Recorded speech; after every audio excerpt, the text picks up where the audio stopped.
Kenalkan, nama saya Febiola Marcelina dengan NIM 111804485. Pada mata kuliah Manajemen Risiko Perusahaan ini, saya akan menjelaskan mengenai laporan tugas asesmen risiko Kopdit CU Damai. Berikut adalah persentase saya. Pertama, isu utama. Koperasi kredit memiliki 3 prinsip utama, yaitu 1. Asas swadaya, 2. Asas setia kawan, 3. Asas pendidikan dan penyadaran. Yang kedua, alasan penulisan. Yang pertama, agar mengetahui sejarah koperasi di Indonesia. Yang kedua, agar mengetahui analisis SWOT Kopdit CU Damai. Yang ketiga, agar mengetahui perubahan yang terjadi pada Kopdit CU Damai. Yang keempat, agar mengetahui historis risiko pada Kopdit CU Damai. Yang ketiga, tujuan penulisan. Yang pertama, untuk mengetahui strategi koperasi kredit CU Damai dalam menciptakan keunggulan bersaing. Yang kedua, untuk mengetahui strategi koperasi kredit CU Damai dalam menciptakan produk yang sesuai dengan kebutuhan anggota. Yang keempat, manfaat penulisan. Manfaat penulisan terdapat 2, yaitu manfaat teoritis dan manfaat praktis. Profil Kopdit CU Damai. Kopdit CU Damai beralamat di Jalan Katepul, Gang Gereja, nomor 1, Kelurahan Gung Negeri, Kecamatan Kabanjahe, Kabupaten Karo dengan kode pos 22112 Indonesia.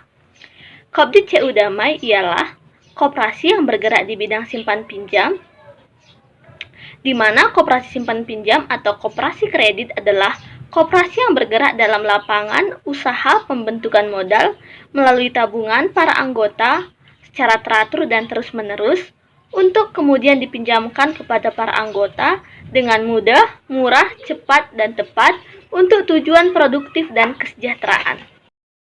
Adalah struktur kepengurusan Koperasi Kredit Damai Kabanjahe periode 2020 sampai 2022. Visi Kopdit CU Damai yang pertama, menjadikan koperasi terdepan yang mampu membantu meningkatkan kesejahteraan anggota secara khusus dan masyarakat pada umumnya. Misi Kopdit CU Damai yang pertama, menyediakan solusi keuangan terdekat bagi anggota. Kedua, membantu mempromosikan bidang usaha anggota. Ketiga, menciptakan kerjasama antar anggota atau mitra yang saling menguntungkan.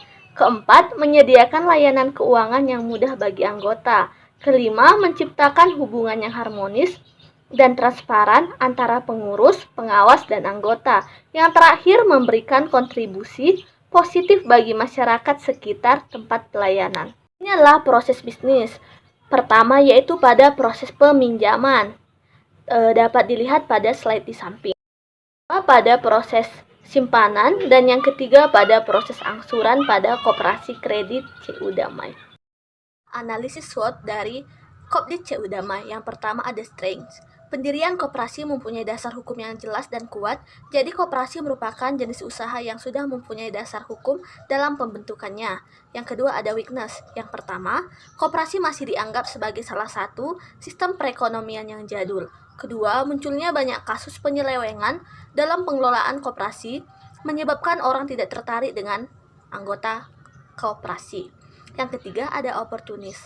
Yang pertama, kemauan politik yang kuat dari pemerintah dan berkembangnya tuntutan masyarakat untuk lebih membangun koperasi. Yang kedua, kondisi ekonomi cukup mendukung eksistensi koperasi. Yang ketiga, perekonomian dunia yang makin terbuka mengakibatkan makin terbukanya pasar internasional bagi hasil koperasi Indonesia. Yang keempat ada threat. Yang pertama, peraturan pemerintah yang tidak memberikan kemudahan berusaha.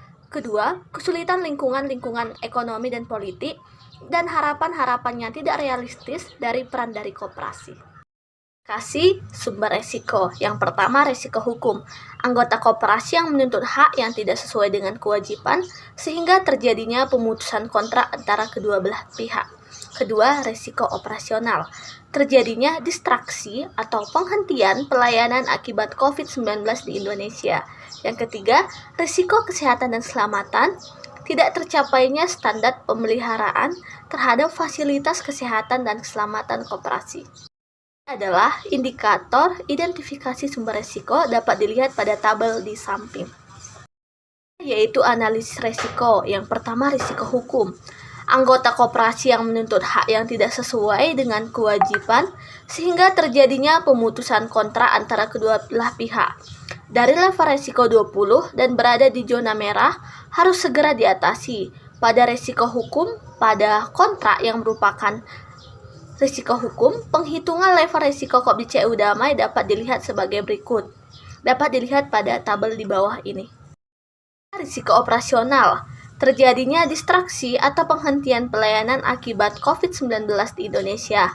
Pada risiko operasional, pada bagian eksternal yang menimbulkan risiko operasional berada pada zona merah dan harus segera diatasi. Dapat dilihat pada tabel di bawah ini penghitungan pada risiko operasional tersebut. Itu yang ketiga, risiko kesehatan dan keselamatan. Tidak tercapainya standar pemeliharaan terhadap fasilitas kesehatan dan keselamatan koperasi.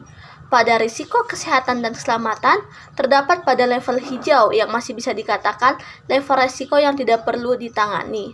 Penghitungannya dapat dilihat pada tabel di bawah ini. Itu level frekuensi resiko dan level dampak resiko. Dapat dilihat pada tabel di samping. Yaitu level dampak resiko atau peringkat resiko dapat dilihat pada tabel di atas, dan level probabilitas dikali dengan level dampak risiko dapat dilihat pada tabel di samping. Yaitu peta resiko. Teman-teman dan Bapak dapat melihat pada tabel di samping. Yaitu evaluasi resiko dari kasus COP-CU damai. Yang pertama, resiko hukum. Anggota koperasi yang menuntut hak yang tidak sesuai dengan kewajiban sehingga terjadinya pemutusan kontrak antara kedua belah pihak. Pada resiko hukum COP-CU damai tersebut harus segera diatasi karena berada pada zona merah agar tidak menimbulkan banyak risiko yang akan dihadapi untuk masa depan agar segera ditindaklanjuti agar tidak terulang kembali. Yang kedua, resiko operasional. Terjadinya distruksi atau penghentian pelayanan akibat COVID-19 di Indonesia. Pada resiko operasional COP-CU damai, terkait masalah penghentian layanan COVID-19 juga harus segera diatasi karena berada pada zona merah dengan skala yang sangat besar agar COVID tersebut tidak semakin menyebar. Para anggota maupun pihak koperasi dapat memikirkan cara untuk mengurangi penyebarannya. Pada kasus ini harus segera diatasi. Yang ketiga, resiko kesehatan dan keselamatan. Pada resiko kesehatan dan keselamatan, COP-CU damai termasuk dalam zona hijau atau berskala kecil yang dimana pada kasus ini bisa diatasi maupun tidak, tetapi lebih baik diatasi maupun ditindaklanjuti untuk mencegah terjadinya resiko yang semakin besar ke depannya. Merupakan tabel penanganan resiko, yaitu matriks resiko. Dapat dilihat pada tabel di samping ini.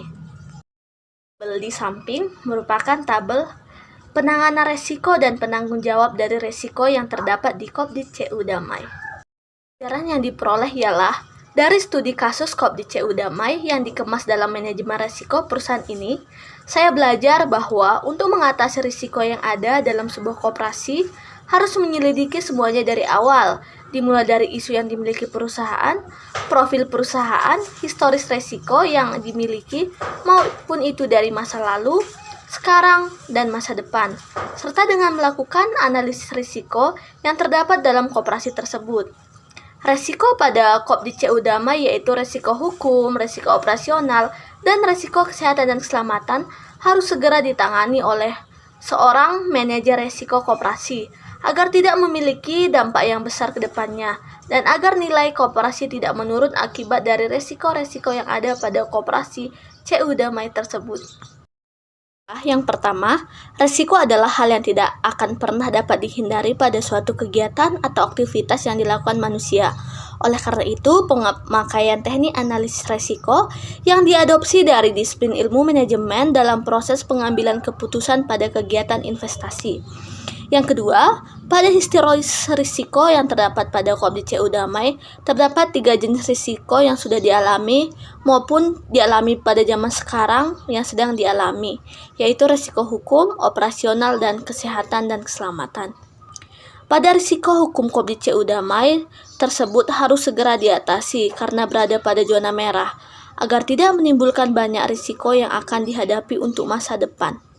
Yang keempat, pada risiko operasional COP-CU damai terkait masalah penghentian layanan akibat COVID-19 juga harus segera diatasi karena berada pada zona merah dengan skala yang sangat besar.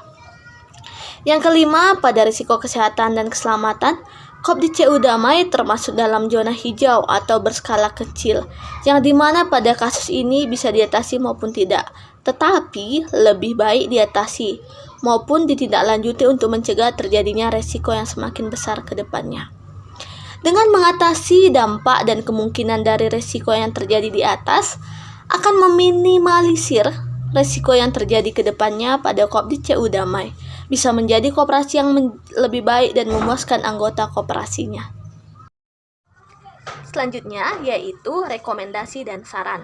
Rekomendasi dan saran untuk perusahaan. Yang pertama, dengan mengatasi dampak dan kemungkinan dari risiko yang terjadi di atas, akan meminimalisirkan risiko yang terjadi ke depannya. Dan Kopdi CU Damai bisa menjadi koperasi yang lebih baik dalam memuaskan anggota koperasinya.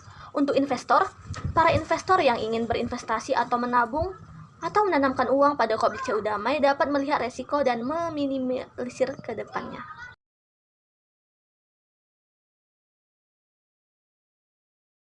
Demikianlah hasil persentase saya mengenai laporan asesmen resiko Kopdi CU Damai. Sekian dan terima kasih.